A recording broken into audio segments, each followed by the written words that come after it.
Welcome back to The Explainer. I'm your host, Techie, and I am absolutely pumped to have you here today.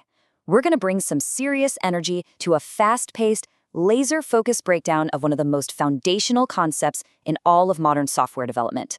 We're talking about the invisible architecture that literally holds together the apps on your phone, the websites you browse, the video games you play, and the massive enterprise systems running the entire global economy. It's a paradigm that completely revolutionized how we write code, shifting us from massive, tangled lists of instructions into modular, reusable, and frankly, brilliant structures. We're going to strip away all the complex jargon, look at the core mechanics, and make this crystal clear. So let's start right off the bat with a foundational question. What exactly is object-oriented programming, and why does almost every major programming language out there, whether we're talking about Python, Java, C++, C#, or Swift, rely so heavily on it? Now, if you've spent any time looking into coding or system architecture, you've absolutely heard the acronym OOP thrown around. But to truly understand why it exists, we gotta look at what came before it. In the early days, code was largely procedural, basically a top-down list of instructions. Do this, then do that, then calculate this. And hey, for small programs, that works perfectly fine. But as software grew, as we started building complex operating systems and massive digital ecosystems, that top-down approach kind of turned into an unmanageable mess of spaghetti code. Variables were just floating around everywhere, functions were stepping on each other's toes, and updating one piece of the program would accidentally break something completely unrelated. The software engineering world needed a massive paradigm shift to manage all this immense complexity. They needed a way to group related data and actions together into isolated logical units. Instead of getting bogged down in complex syntax right now, let's break this down visually by comparing it to something we interact with every single day. Okay, let's dive into this. Think about a completely standard car blueprint. A blueprint defines exactly what every single car of that specific model is going to have, right? It lays out the total architectural plan.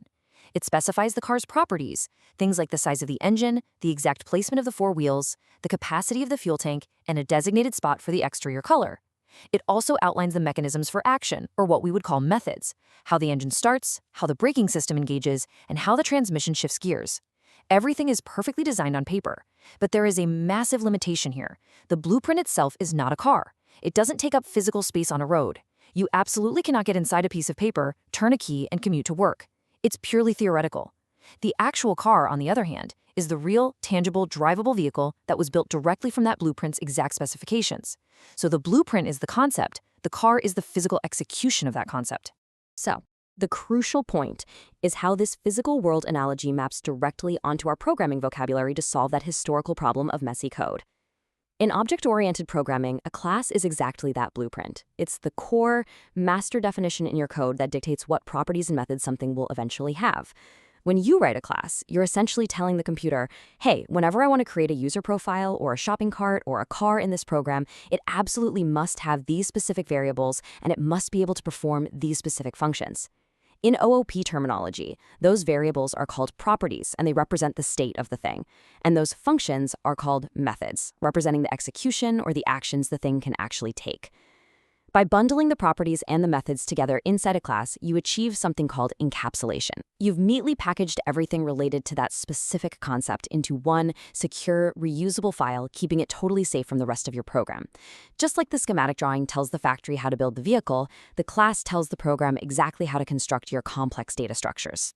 Now, what's really interesting about this slide is the shift from the theoretical plan to the practical reality, because this is where the magic of programming actually happens.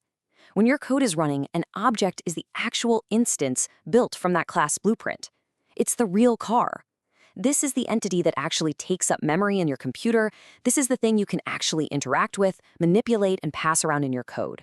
Now, because an object is an active instance, it holds its own independent state. You could use your car class to instantly generate 100 different car objects in your program.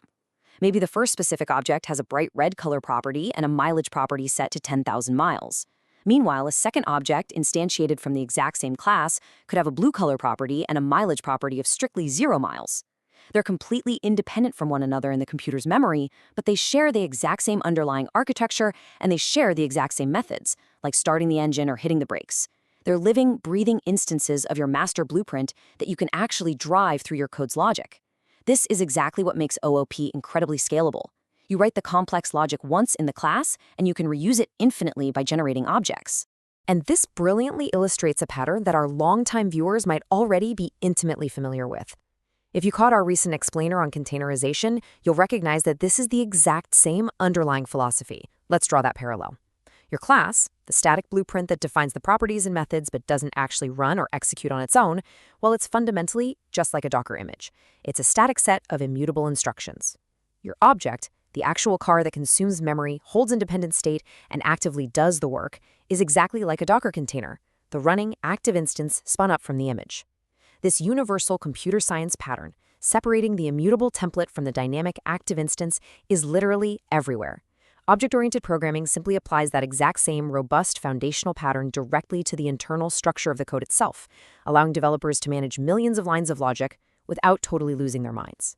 That architectural separation between the blueprint and the instance is the absolute foundation of object-oriented programming. It's the system that allows developers to model complex digital worlds by just looking at how the physical world naturally operates. So, as we wrap up today's breakdown, I want to leave you with a bit of a challenge to test your new perspective. What real-world object would you turn into a class? Seriously, take a moment to genuinely think about it. Think about its properties, the variables that define its state, and think about its methods, the actions it can actually perform. Drop your ideas down in the comments and make sure to comment OOP for a deeper look at real code. I'll be sure to cover your comments in a future explainer. Start looking at the world around you not just as random items, but as classes, properties, methods, and instances. Once you start seeing the matrix of object-oriented programming in your everyday life, writing the code becomes second nature.